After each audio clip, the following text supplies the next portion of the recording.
প্রিয় নবম দশম শ্রেণীর শিক্ষার্থীরা দ্য ডেলি ম্যাথ ইউটিউব চ্যানেলে তোমাদের স্বাগত। আজকে আমি তোমাদের অনুশীলন 3.2 এর 16 নম্বর অঙ্কটা সমাধান করাবো। এটা খুবই ইম্পর্টেন্ট অঙ্ক, বিভিন্ন বোর্ড পরীক্ষায় আসে। তো এই অঙ্কটি মনোযোগ সহকারে দেখবা, তো আশা করি খুব সহজেই বুঝতে পারবা। তো দেখো, আমাদের a সমান √6 + 1 বাই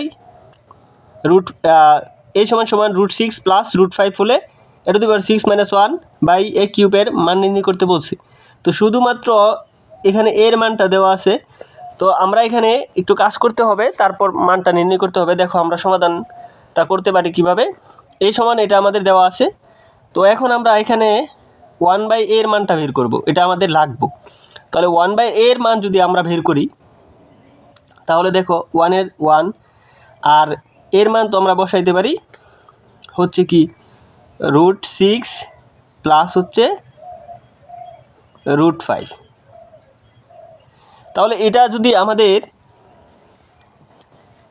হয় মান বসানো, তো এখানে দেখো আমরা এখানে একটু ক্যালকুলেশন করব। তো বিপরীতকরণ করলে এটা হচ্ছে √6 প্লাস √5, ঠিক আছে। এটা একটা, এটাকে আমরা যেটাকে বিপরীতকরণ করব তাহলে হচ্ছে √6 মাইনাস √5 উপরে দিছি, তাহলে 1-এর সাথে আমরা গুণ দেব এটা √6 মাইনাস √5। তো আশা করি বুঝতে পারছো। তো এটা আমাদের বিপরীতকরণ, এখানে লিখতে পারো বিপরীতকরণ, ঠিক আছে। তো এটা আমাদের নিয়ম। তো দেখো এখন আমরা এটাকে a এবং b চিন্তা করলে a + b × a - b, তাহলে কি a² - b² সূত্র চলে গেছে, ঠিক আছে। তো a² - b² এটা হচ্ছে আমাদের সূত্র। আর 1-এর সাথে এটা গুণ করলে √6 মাইনাস √5 কিন্তু হয় আমাদের। তো আশা করি এই পর্যন্ত বুঝতে পারছো। তো দেখো এখন আমরা ক্যালকুলেশন করলে এখানে দেখো এই √6 মাইনাস √5 ঠিকই থাকবে। এখানে দেখো √এ বর্গে কাট 6 মাইনাস এই মাইনাস √এ বর্গে কাট 5। তাহলে দেখো এখন আমরা এই 6-তে একবার দিলে একই থাকে, তো নিচের একের কোনো দাম নাই, তাহলে √6 মাইনাস √5। তো এটা হচ্ছে কার মান? 1/a এর মান। এখন আমরা আবার কি করব, দেখো a মাইনাস 1/a এটা বের করব। এটা বের করব কেন? কারণ প্রদত্ত রাশির মধ্যে আমাদের এই সূত্রটা বসানোর সময় এই মানটা আমাদের লাগবে। তাহলে দেখো a মাইনাস 1/a এটার মান যদি আমরা বের করি, এর মান তো আমাদের দেওয়া আছে, এর মান হচ্ছে কত √6 প্লাস √5 বসাইলাম। তাহলে এর মান কত? এর মান কিন্তু আমরা এখানে বসাইছি, এর মান হচ্ছে কত √6 প্লাস √5, তারপরে আছে মাইনাস দিলাম।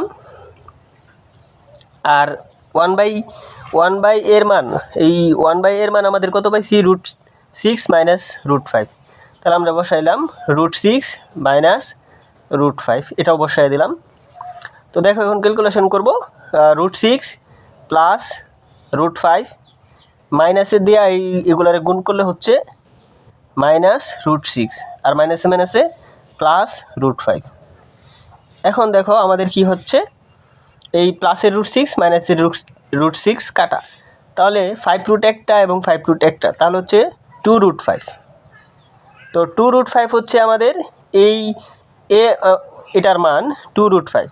এখন দেখো 2√5 এটা মনে রেখো। তো এখন আমরা ক্যালকুলেশনটা এই মান নির্ণয়টা করব। দেখো আমাদের এখানে বলা ছিল কি, এখানে বলা ছিল এটার মান নির্ণয় করতে a⁻6 - 1/a³। তাহলে আমরা লিখতে পারি প্রদত্ত রাশি, সুতরাং প্রদত্ত রাশি হচ্ছে আমাদের a⁻6 - 1 বাই হচ্ছে a³। তো দেখো এটার মান নির্ণয় করতে বলছিল, তো আমরা এখন জাস্ট এটা ক্যালকুলেশন করব। তো প্রথমে আমরা এটাকে বন্ড দেব, a⁻6 নিচে হচ্ছে a⁻³, মানে এটা সেও বন্ড পা, তারপরে মাইনাস 1/a⁻³। তো আশা করি বুঝতে পারছো। জাস্ট এটাকে বন্ড দিছি, এটারও বন্ড দিছি। তারপর দেখো এখানে যদি আমরা কাটাকাটি করি, তাহলে তিনটাতে তিনটা বাদ, তাহলে থাকবো A cube minus 1/a cube. Just হয়ে গেছে। এখন দেখো আমরা সূত্র নিতে পারি, তাহলে A minus A cube minus B cube সূত্র হচ্ছে কি A minus B whole cube plus 3 A B into A minus B. তো এটা ছিল আমাদের সূত্র। এখন আমরা যে সূত্রটা লিখলাম, এখন এই যে এ মাইনাস 1/, এর আমরা মান বের করছি কত, 2√5 বের করছিলাম, ঠিক আছে। তার উপরে আছে কিউব, এই কিউব প্লাসের প্লাস 3 এর 3 এ কাটা, এটা হচ্ছে 2√5। জাস্ট মানটা আমরা বসাইছি, কারণ এ মাইনাস 1/, এর মান কিন্তু আমরা বের করে নিয়েছি, এটা আমরা মানটা বসায় দিছি। কোথায় বের করছিলাম, এই যে এই জায়গার মধ্যে আমরা বের করছিলাম, দেখতে পাচ্ছ এই যে 2√5, ঠিক আছে। তো এখন দেখো আমরা জাস্ট এখন দেখো এই 2 3বার গুণ, তাহলে 2 যদি আমরা 3বার গুণ করি তাহলে কিন্তু 8 হয়, আর √5 যদি 3বার গুণ করি তাহলে আমাদের 5√5 হয়। কিভাবে দেখো, √5 যদি আমরা 3বার গুণ করি তাহলে এখানে √5 ইন্টু √5 ইন্টু √5, আমরা জানি দুইটা √5 গুণ করলে হচ্ছে একটা 5, আর থাকে কত, আরেকটা 5, তাহলে হচ্ছে এটা 5√5 হয়। তারপরে প্লাস এখানে দেখো 3-এর সাথে 6 গুণ, তাহলে 3 গুণে 6√5। তো আশা করি বুঝতে পারছো। তো দেখো এখানে 8-এর সাথে 5 গুণ, তাহলে 5 × 40√5 প্লাস হচ্ছে 6√5। তাহলে এখানে 40 আর 6 যোগ করলে হচ্ছে 46√5, 40টা আর হচ্ছে 6টা, 46টা√5। তো এটাই হচ্ছে আমাদের আনসার। তো আশা করি বুঝতে পারছো। তো ভিডিওটা যদি না বুঝে থাকো তাহলে আবার দেখে সমাধানটা বুঝে নিও, অঙ্কটা খুবই ইম্পর্ট্যান্ট। তো সকলকেই ধন্যবাদ।